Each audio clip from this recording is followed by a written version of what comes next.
ఒకానొకప్పుడు భగవద్ రామానుజులు శ్రీరంగంలో శిష్యులందరినీ కూర్చోపెట్టుకుని పాఠం నేర్పుతున్నారు. నేర్పుతూ ఆయన ఒక మాట అన్నారు. వెంకటాచల క్షేత్రంలో ఉన్నటువంటి వెంకటేశ్వర స్వామికి పుష్పమాలాయి కైంకర్యం అంటే మహాప్రీతి. అందుకే ఇప్పటికీ అక్కడ కొండ మీద పువ్వులు ఎవరు తలలో పెట్టుకోరు. అక్కడ పూసిన పూలన్నీ వెంకటరమణుడికే. వెంకటరమణుడు ధరించిన పుష్పహారములను నిర్మాల్యంగా ఎవరూ తీసుకెళ్లరు. వేస్తే పూలబావిలో లేకపోతే కొండల మీద వేసేస్తారు.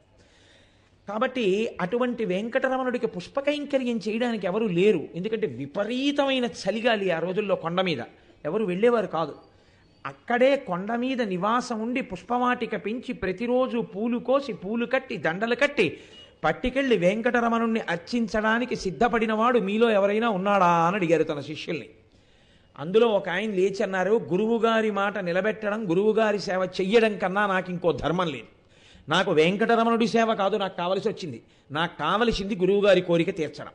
అందుకని గురువుగారి కోరిక తీర్చడం కోసం నేను వెంకటాచలం కొండ మీద గడిపి అక్కడ ఉంటాను అని ఆయన బయలుదేరుతుంటే రామానుజాచార్యులు వారు అన్నారు, నువ్వు పురుషుడవు అన్నారు. అంటే నీవే పురుషుడవు, మగాడివిరా, ఇంత ధైర్యంగా కొండ మీద కాపరం చేస్తానంటున్నావు అంటే ఆయన్ని ఆన్ పిళ్ళాయ్ అని పిలిచారు. ఆన్ పిళ్ళాయ్ అంటే మగవాడు అని ఆయన బిరుదునామంతో పిలిచారు.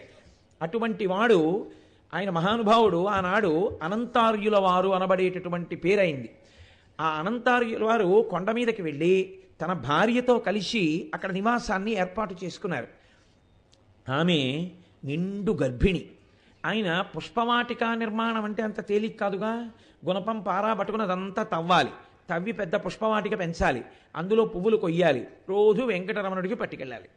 ఆయన ఎంత గొప్ప పరమభక్తుడంటే ఆయన భక్తి 99.9% గురువుగారి మీదే. నిజానికి వెంకటరమణుడి మీద భక్తి కన్నా అనంతార్యుల వారి యొక్క భక్తి అంతా గురువుగారి మీదే. నేను ఎందుకు ఈ మాట అంటున్నానో తెలుసా అండి? ఒకప్పుడైనా పువ్వులు దండ కడుతున్నారు, అంటే మొగ్గలు కోసి దండ కట్టేస్తారు. మొగ్గలు కోసి దండ కడితే అవి విచ్చుకుంటాయి సాయంకాలానికి. ఆ పూలదండ బాగా దగ్గరగా పువ్వులుండి అప్పుడప్పుడే విచ్చుకుంటున్నటువంటి రేకులు ఆ సౌరభాన్ని విడిచిపెడుతూ బాగా దగ్గరగా విచ్చుకోవడం వల్ల చాలా అందంగా ఉంటుంది. అందుకని మొగ్గలుగా ఉండగా సాయంకాలం దండ కడుతున్నారు. కడుతుంటే వెంకటేశ్వర స్వామి వారు చాలా కాలం మాట్లాడారు. ఆయన తన దగ్గర ఉన్నటువంటి పరిచారికుల్ని పిలిచి అనంతార్యులను ఒకసారి నేను రమ్మంటున్నానని పిలుచుకురండి అన్నారు. ఆయన దగ్గర ఉన్న పరిచారికుడు అనంతార్యుల వారి దగ్గరికి వెళ్ళి, మిమ్మల్ని వెంకటేశ్వర స్వామి వారు పిలుస్తున్నారు, మీతో ఏదో పనుందుట మాట్లాడతారన్నారు. అనంతార్యుల వారు ఏమన్నారో తెలుసా అండి? సంతోషంగా వెళ్ళలేదు. పనా పాడా ఆ పద్మపీఠం మీద అలా నించుంటాడు. వచ్చే వాళ్ళతో వెళ్ళే వాళ్ళతో కబుర్లు పెడతాడు. ఆయనకేం పనుందా ఏమన్నానా అలాగే మాట్లాడతాడు. నేను రానని చెప్పు. సాయంకాలం అయ్యేటప్పటికి ఈ పువ్వులు కానీ విచ్చుకుపోయాయో, రేకులన్నీ బాగా విచ్చుకున్నాయో, దగ్గరగా పువ్వు పెట్టి దారం కట్టేటప్పుడు రేకులు విరిగి కింద పడిపోతాయి. మా గురువుగారికి మాట ఇచ్చి వచ్చాను, చక్కటి దండలు కట్టి సమర్పిస్తానని. గురువుగారికి ఇచ్చిన మాట పాడైపోతుంది కాబట్టి నేను రానన్నానని చెప్పు, నాకు ఖాళీ లేదని చెప్పాను.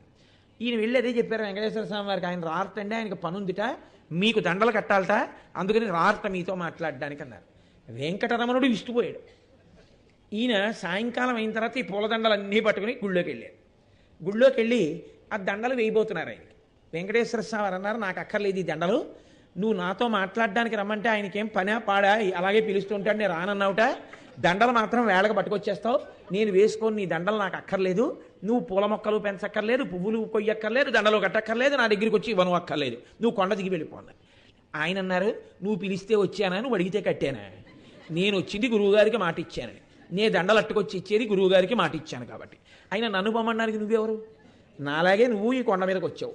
ఆదివరాహస్వామి కొండ మీద నీకు స్థలం ఇచ్చారు కాబట్టి ప్రథమం దర్శనం చాస్యాత్ నైవేద్యం క్షీరసేచనం అని నువ్వు ఒప్పుకున్నావు కాబట్టి నీకు ఆయన కాస్త చోటిచ్చారు. అట్టే మాట్లాడితే ఇది వరాహక్షేత్రం, వెంకటేశ్వర స్వామి వారి క్షేత్రం ఏం కాదన్నారు. నిజమండి, శ్రీనివాస గజ్జలో వరాహక్షేత్రస్య అంటారు. అసలు మీకు ఇంకో రహస్యం తెలుసా? ఆ క్షేత్రానికి వరాహక్షేత్రం అని పేరుండబట్టే కనబడ్డ దేవాలయాలన్నీ బదలగొట్టే అలవాటు ఉన్న వాళ్ళు ఆ రోజుల్లో ఆ కొండ మీదకి వెళ్ళలేదు. ఎందుకో తెలుసా అండి? ఆ రోజుల్లో సనాతన ధర్మానికి సంబంధించిన దేవాలయాలంటే ప్రత్యేకించి మాలిక్ కాఫూర్ కాలంలో ప్రతి దేవాలయాన్ని బదలగొట్టి దోచుకున్నారు. కొండ కింద నుంచి వెళ్ళిపోతున్నారు ఒకనొకప్పుడు ఆ మహమ్మదీయ ప్రభువులు. వెళ్ళిపోతూ కొండ మీదకి కొంతమంది వెళ్ళొస్తున్నారు, దీని మీద ఏముందని అడిగారు. అది వరాహక్షేత్రం అండి అన్నారు. వరాహక్షేత్రం అంటే ఏమిటన్నారు? అక్కడ పంది ఒకటి ఉంటుందండి, కొలుస్తూ ఉంటారు, వాళ్ళకి పంది అంటే అసహ్యం. కాబట్టి ఆయన చిచ్చి చిచ్చి చిచ్చి చిచ్చి వరాహ క్షేత్రమా, మనం ఇక్కడి నుంచి వెళ్ళిపోదామని వెళ్ళిపోయారు. దానివల్ల బతికి బట్టకట్టిందండి వెంకటాచల క్షేత్రం. అందుకనే శాస్త్రీయంగా ఇప్పటికీ కూడా క్షేత్రాన్ని పిలిస్తే వరాహ క్షేత్రస్య అని శ్రీనివాస గద్యలో అలాగే పిలుస్తారు. కాబట్టి అనంతార్యుల వారు అన్నారు, ఏమి నీదా, ఏమి క్షేత్రం నువ్వేం కొనుక్కున్నావా, నీదని చెప్పి ఎవరన్నా రాసిచ్చారా? వరాహస్వామి వారి దగ్గర నువ్వు పుచ్చుకున్నావు ఈ జాగా, వరాహస్వామి వారి మిగిలిన జాగాలో పూల తోట పెంచాను, మా గురువుగారికి మాట ఇచ్చాను, పువ్వుల దండలు కట్టాను, పొమ్మండానికి నువ్వెవరు? మా గురువుగారికి ఇచ్చిన మాట ప్రకారం దండలు కడుతూనే ఉంటాను, తెచ్చి నువ్వు వేసుకోకపోతే మానేయి, తలుపుకి పెట్టి వెళ్ళిపోతాను అని తలుపు కొక్కానికి దండలు పెట్టి వెళ్ళిపోతున్నాడు. వెళ్ళిపోతుంటే వెంకటేశ్వర స్వామి వారు వెంటపడ్డారు. వెంటపడి ఆగు ఆగు ఆగు అని పట్టుకుని బతిమాలి, ఇదేం ఉద్ధతయా, దేశంలో ఎవడైనా గురువుగారిని పట్టుకుని ఈశ్వరుని చేరుతాడు, నువ్వేమిటి, నువ్వెవడక్కాల మా గురువుగారు మాట అంటావేంటి, నీకు గురువు కావాలా నేను కావాలా అన్నారు. అంటే ఆయన అన్నారు, నాది మధురకవి ఆళ్వారు వారి తత్వం అన్నారు. మళ్ళీ అదేమిటి ఆ మాట ఏమిటన్నారు? మధురకవి గారికి గురువుగారు నమ్మాళ్ళవారు వారు తప్ప ఎవ్వరూ అక్కర్లేదు, ఇంకా ఆయన ఈశ్వరుణ్ణి కూడా సేవించలేదు. మేము కూడా అంతే, గురువుగారు రామానుజాచార్యుల వారికి మాట ఇచ్చాం, ఆయన మాట ప్రకారం పూలదండలు కడతాను, తెచ్చి వేస్తా మెళ్ళవు, వేయించుకుంటే వేయించుకో, లేకపోతే మానేయి, తలుపుకి పెట్టి వెళ్ళిపోతాను. మా గురువుగారికి మాట ఇచ్చాను, దండలు కడతాను, పొమ్మడానికి నువ్వెవరు, పోవడానికి నేనెవరు, ఆయన రమ్మంటే పెడతాను, అప్పటి వరకు ఇలాగే ఉంటాను, నేను ఇలాగే ఉంటాను అన్నారు. ఆయన బతిమాలుకుని వెంకటేశ్వర స్వామి అన్నారు, కోప్పటికయ్య బాబు నేను వేసుకుంటాను ఆ దండలన్నీ, ఆయనే తీసి వేసుకున్నారు. అంతటి మహాభక్తుడు అనంతార్యుల వారు.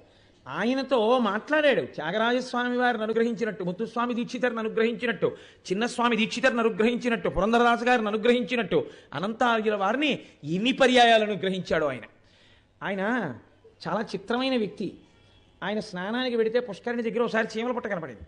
ఆ పుట్టలోంచి చీమలు వస్తున్నాయి. ఆయన అవన్నీ ఓ కాగితంలో పట్టి పొట్లం కట్టాడు. పొట్లం కట్టి తీసుకొచ్చి వెంకటేశ్వర స్వామి గుళ్ళో వదిలేశారు. వదిలేస్తే వెంకటేశ్వర స్వామి వారు లోపలికి పిలిచారు. ఏం అట్టుకొచ్చావన్నారు? చీమలు అట్టుకొచ్చానన్నారు. ఎందుకు అట్టుకొచ్చావన్నారు?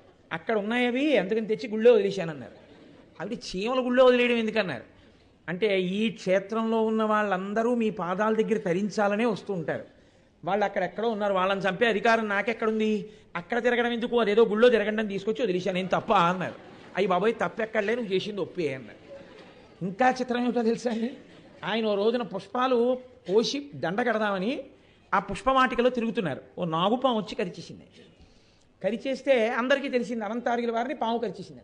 ఆ మాట ఆనంద నిలయంలోకి వెళ్ళింది. వెంకటేశ్వర స్వామి వారు అందరితో మాట్లాడుతుండేవారు. అప్పుడు ఆయన అన్నారు, అయ్యో అనంతార్యుల వారిని పాము కరిచిందా అని వైద్యుల్ని పిలిపించి ఆయనే పిలిపించారు. పాపం పిలిపించి ఆయన తలుచుకుంటే ఎంతసేపు అండి, వెళ్ళి అనంతార్యుల వారికి విషయం గుండె దాకా ఎక్కకుండా మంది ఏంటి అన్నారు. వాళ్ళు వచ్చారు. ఈయనన్నారు, ఎవరు పంపించారు మిమ్మల్ని అన్నారు. వెంకటేశ్వర స్వామి వారు పంపించారన్నారు. నేనేం అక్కర్లేదని చెప్పి పంపించేశానని చెప్పని వైద్యాన్ని తిరస్కరించి వెనక్కి పంపించారు. వాళ్ళు వెళ్ళి ఆయన వైద్యం చేయించుకొట్టాడు అన్నారు. ఈయన సాయంకాలం దండ పట్టుకుని వెళ్ళారు. ఏమయ్యా అనంతార్యులు నిన్ను పాము కరిచిందిట, విషం విరగ్గొట్టే వైద్యుల్ని పంపిస్తే నేను చేయించుకొని వైద్యం అన్నావుట ఏమన్నారు? ఆయన అన్నారు, 3 కారణాలకి చేయించుకోనని చెప్పాను. ఒకటి, ఈ శరీరంతో ఉంటే ఇక్కడ నీకు దండలు కడతాను, ఈ శరీరం పడిపోతే శ్రీవైకుంఠానికి వచ్చి అక్కడ దండలు కడతాను, కాబట్టి నష్టం ఏమిటి ఇప్పుడు నాకు, కాబట్టి వైద్యం చేయించుకోను. రెండో లక్షణం, అసలు ఈ పాము కరిచినటువంటి విషాన్ని విరగ్గొట్టగలిగిన వైద్యుడు ఉన్నాడు, నువ్వు ఆ వైద్యుల్ని పంపించావు, కానీ ఈ సంసారం అనేటటువంటి పాము కరవడం వల్ల ఎక్కిన విషాన్ని విరగ్గొట్టగలిగిన వైద్యుడివి నువ్వు ఒక్కడివే, అది విరుస్తానని ఎందుకు చెప్పావు నాతో ఎప్పుడు? అందుకే ఆ మాట నేను ఉన్నట్టు రావాలని నేను ఆ వైద్యులతో వైద్యం చేయించుకోనన్నాను. నాకు అసలైన ఫ్యామిలీ డాక్టర్ నువ్వే, నువ్వు చేయి వైద్యం, నాకు భవరోగాన్ని విరగ్గొట్టు, నన్ను నీలో కలుపుకో, అది నా కోరిక తప్ప నాకు అక్కర్లేదు. 3, మా గురువుగారు నాకు ఇచ్చిన ఆదేశం ఏమిటంటే ఇక్కడ పుష్పవాటిక పెంచి దండలు కట్టమని. దండలు కడుతూ ఉంటాను, నీకు ఇస్తూ ఉంటాను. అందులో నా ప్రాణం పోతే నా గురువుగారికి ఇచ్చిన మాటలో ఆయన సేవలో నా ప్రాణం పోయింది, కాబట్టి నాకు ఏమీ బెంగలేదు, నీ చేయించుకోను వైద్యం అన్నారు. ఆయన వైద్యం చేయించుకోకపోయినా ఆయనకి తగ్గిందండి, అంతా అనుగ్రహించారు. ఇంకా ఆశ్చర్యకరమైన విషయం ఏమిటంటే ఈయన పుష్పవాటిక పెంచితే వెంకటేశ్వర స్వామి వారు ఈయన భక్తిని లోకానికి తెలిసేటట్టు చెయ్యాలన్న ఉద్దేశ్యంతో 8 రోజుల పాటు ప్రతిరోజు పద్మావతి అమ్మవారితో కలిసి ఆ వనంలోకి వచ్చి పువ్వులన్నీ కోసేసుకొని తల్లో పెట్టేసుకొని మెళ్ళో వేసేసుకొని అవన్నీ తుంపేసి కింద పారేసి ఆ శుభ్రంగా పెట్టిన నైవేద్యం తినేసి వచ్చేసి ఆరగించి కూర్చున్నాడు అల్లవాడే అంటారే నరసింహస్వామి అన్నమాచార్యుల వారు.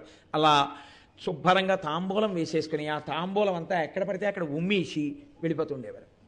8 రోజులైంది దొంగ దొరకడం. శిష్యులందరినీ కూర్చోబెట్టారు, దొరకలేదు. 9వ రోజు పెద్దవారు అప్పటికి అనంతార్యుల వారు, నేనే పట్టుకుంటానా దొంగనని చెప్పి ఆ రోజు రాత్రి ఓ చెట్టు చాట్న కూర్చున్నారే.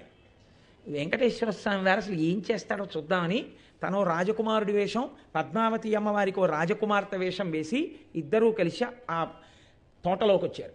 వచ్చి పువ్వులు కోసేస్తున్నారు, పద్మావతి అమ్మవారి కొప్పులో పెడుతున్నారు. ఇద్దరు కిలకిల కిలకిల నవ్వుకుంటున్నారు, సంతోషంగా వెళ్ళిపోతున్నారు. చూశారు అనంతార్యుల వారు. ఓహో, వీళ్ళిద్దరిని కలిపి పట్టుకోవాలరా అనుకున్నారు. ఈయన ఆలోచన వెంకటేశ్వరుడికి తెలియదండి. ఇద్దరినీ కలిపి పట్టుకోవాలనుకుంటున్నాడు. పెద్ద ఆయన పరిగెత్తలేడు కదా, ఇద్దరినీ కలిపి ఎలా పట్టుకుంటాడో చూద్దామని చెప్పి పద్మావతి అమ్మవారి చెయ్యట్టుకుని ఇలా ఇలా ఊపుతూ విహారం చేస్తున్నారు. ఇద్దరి చేతులు కలిసి ఉన్నాయి కాబట్టి ఇప్పుడు వెళ్ళి 2 చేతులతో ఇద్దరి చేతులు కలిపి పట్టుకోవచ్చని అనంతార్యుల వారు పరుగు పరుగున వెళ్ళి ఇద్దరి చేతులు పట్టుకున్నారు. పట్టుకుని, మీ తాతగారి సొమ్ము అనుకుంటున్నారా ఈ తోట? నేను వెంకటేశ్వరుడి పూల కోసం పెంచితే నువ్వు నీ భార్యకి పూలన్నీ పునికి కొప్పులో పెడతావా? రా, నిన్ను కట్టేస్తాను, ఎవరో తెలియట్లేదు చీకట్లో సరిగ్గానన్నారు. వెంకటేశ్వర స్వామి వారు ఆ చెయ్యి మెల్లిగా విడిపించుకుని పారిపోయారు. పిచ్చి తల్లి పద్మావతి దేవి దొరికేసింది. ఈవిడ్ని తీసుకెళ్ళి ఓ సంపంగి చెట్టు కట్టేశారు. కట్టేసి, ఎవరు నువ్వు, మీ ఆయన ఎవరు, ఎందుకు వచ్చారు, ఎందుకు పూలు కోశారని అడిగారు. ఆవిడంది, మా ఆయన ఎవరంటే భర్త పేరు చెప్పకూడదు, మేము ఆయన రాజకుమారుడు, నేను ఆయన భార్యని, విహారానికి ఎడదాన్ని రమ్మన్నారు, నేను వచ్చాను. భర్త ఎక్కడికి తీసుకెడితే అక్కడికి వస్తాం కదా ఆడవాళ్ళం. ఆయన పువ్వులు కోసారు, తల్లో పెట్టారు, సువాసిని సంతోషంగా పెట్టించుకుంటాను కదా, దీనికి నన్ను కోప్పడితే ఎలా నాన్నగారండి, నేను మీ కూతురు లాంటి దాన్ని విడిచిపెట్టేయండి అంది.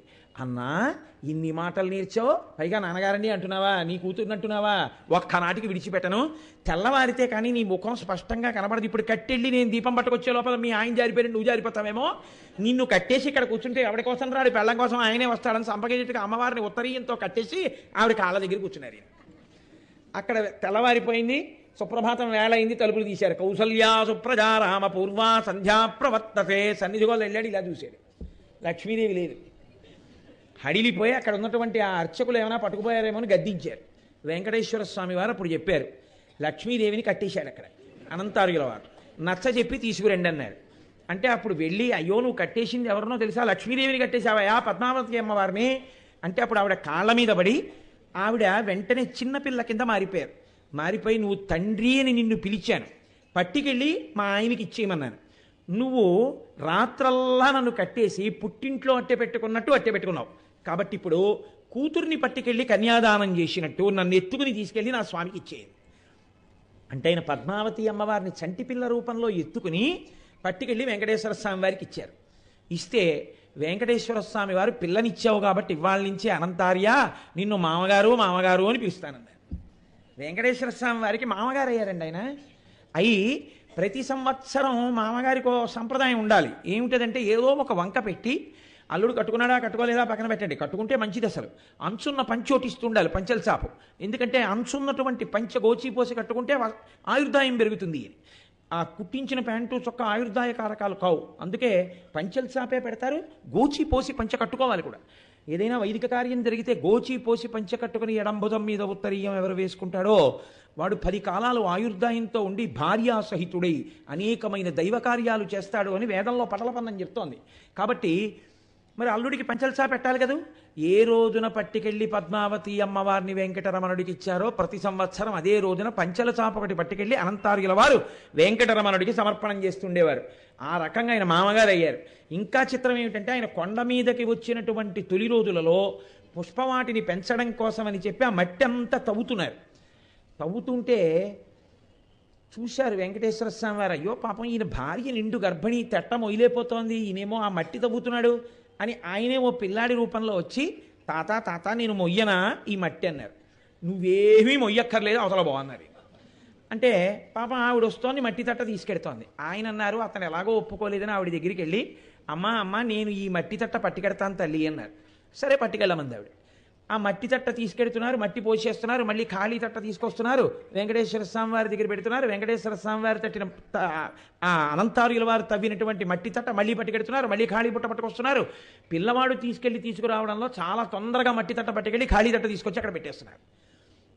ఏమిటి నిండు గర్భిణి ఇంత తొందరగా మట్టి తట్ట పట్టుకెళ్ళి పట్టుకొచ్చేస్తోందని వెనక్కి తిరిగి చూశారు. ఈ పిల్లాడే పట్టుకుపోతున్నాడు. ఒరే మా గురువుగారు మమ్మల్ని చేయమంటే నువ్వెవరివిరా మధ్యలో నువ్వు కూడా చేస్తున్నావు ఈ పని, వద్దంటే వెంటబడుతున్నావు, ఉండి నీ సంగతి చెప్తానని ఆ పంచే ఎగ్గట్టా పిల్లాడి వెంటబడ్డారు. స్వామి అసలే నల్లగా ఉంటారు కదండి, నీలమేఘ సంకాశంగా. ఆయన పరిగెత్తుకుంటూ వెళ్ళి ఓ తమాల వృక్షం ఎక్కేశారు. చీకటి చెట్టు అంటారు దాన్ని, ఆ కొమ్మల్లో కలిసిపోయారు. ఈయనేమో పెద్ద ఆయన, చెట్టు ఎక్కలేదు. ఆ పిల్లాడేమో పైనుంచి కిందకి దిగాడు. ఆఖరికి వెంకటేశ్వర స్వామి వారు అన్నారు పైనుంచి, తాత తాత నేను కిందకి దిగుతాను, నన్ను కొట్టకుండా ఉంటావా? నన్ను నువ్వు కొట్టకుండా ఉంటే నేను నీకు కిందికి దిగొచ్చిన తర్వాత నేను కట్టుకున్నటువంటి బంగారు జరీ ఉన్నటువంటి ఈ పట్టు పంచ, నేను వేలికి పెట్టుకున్నటువంటి ఉంగరం, నా మెడలో ఉన్న హారం నీకు ఇచ్చేస్తాను, కొట్టకు తాత వెళ్ళిపోతానన్నారు. అంటే నేను ఎలాగో చెట్టు ఎక్కలేను, ఈ పిల్లాడి దిగొస్తే అంతే చాలని ఆయన అన్నారు. సరే దూరంగా నించుంటాను, దిగిరా, దిగొచ్చి అవి నాకు ఇచ్చేయి, నేను పట్టుకుపోతాను, వెళ్ళిపోన్నారు. ఎలాగో అలా పట్టుకుందాం. ఆ పిల్లాడు కిందికి దిగొచ్చాడు. ఈయన పట్టుకుందాం అనుకున్నారు, ఆ పిల్లాడు పారిపోయాడు. పారిపోతే ఈయనకి ఎక్కడ లేని కోపం వచ్చింది, చెట్టు కూడా దిగి పారిపోతున్నాడు, రమణకి ఇస్తానన్నది కూడా ఇవ్వకుండాను అని ఆ పిల్లాడు వెంటబడ్డారు. ఆ పిల్లాడు గుళ్ళోకి వెళ్ళిపోయి గుడి తలుపులు వేసేసుకుంటున్నాడు. ఆయన కోపం వచ్చి చేతిలో ఉన్న గుణపం విసిరారు. విసిరితే ఆ గుణపం వెళ్ళి ఆ పిల్లాడి గడ్డానికి కొట్టుకుని ఆ గడ్డం బద్దలై అందులోంచి నెత్తురు కారుతాం. తలుపు ఎంతోసేపు కొట్టారు, ఆ పిల్లాడు తలుపు తీయలేదు. ఈయన వెళ్ళిపోయి ఏదో ఆ తోటగా మట్టి అంతా తవ్వారు. సాయంకాలం స్నానం చేశారు, పూలదండలు పట్టుకుని వెంకటేశ్వర స్వామి వారికి వేద్దామని వచ్చారు. తీరా తలుపులు తీసేటప్పటికి గడ్డమంతా వాచిపోయి బద్దలైపోయి నెత్తురు ధారలు అట్టలు కట్టి ఉన్నారు వెంకటేశ్వర స్వామి వారి. అప్పుడు చూసి బాధపడ్డారు. అయ్యో స్వామి ఇలా ఉన్నామేమన్నారు. ఇలా ఉన్నామేమంటే పోన్లే పాపం అంత కష్టపడుతున్నామని మట్టి తట్ట మోద్దామని పిల్లాడి రూపంలో వచ్చాను, నువ్వేమో నా మీద గుణపం విసిరావు, ఇదిగో నా గడ్డం బద్దలైంది, గడ్డం బద్దలై నేను ఇంత బాధపడుతున్నాను అంటే ఆయన అన్నారు, నన్ను క్షమించండి ఈశ్వర అన్నారు. కాదు, నీవు ఎంత గురుభక్తితో, ఎంత నా మీద భక్తితో, ఎంత కష్టపడి ఇక్కడ పుష్పవాటి నిర్మించావో లోకానికి అంతటికీ తెలియడం కోసం అనంతార్యుల వారు ఆ రోజు విసిరినటువంటి గుణపం వలన తగిలిన దెబ్బ అని తెలియడానికి నేను ప్రతిరోజు గంధపు చుక్క, గంధపు ముద్ద గడ్డం మీద పెట్టుకుని నిలబడతాను. వెంకటేశ్వర స్వామి వారు ఎందుకండి ఇక్కడ ఇప్పుడు గంధం పెట్టుకుంటారు అని అడిగిన వాళ్ళకి ఈ కథ చెప్తే నీ పేరు ఈ ఘట్టాన్ని చెప్పినప్పుడు నేను విని మురిసిపోతుంటాను, మళ్ళీ నువ్వు జ్ఞాపకానికి వచ్చి అన్నారు. అందుకే వెంకటేశ్వర స్వామి వారి గడ్డం మీద ఓ గంధంతో ఓ చిన్న చుక్కోటి పెడుతుంటారు ఇక్కడ. అటువంటి మహానుభావుడు దెబ్బ కొడితే పడ్డం కాదు, ఆయన కట్టుకున్న బంగారు జరీ పంచ, చేతి ఉంగరం, ఆయన మెళ్ళో గొలుసు అనంతార్యుల వారికి బహూకరించారు. అందుకని ఒకరా ఇద్దరా ఇలా ఎంతమంది తరించారు.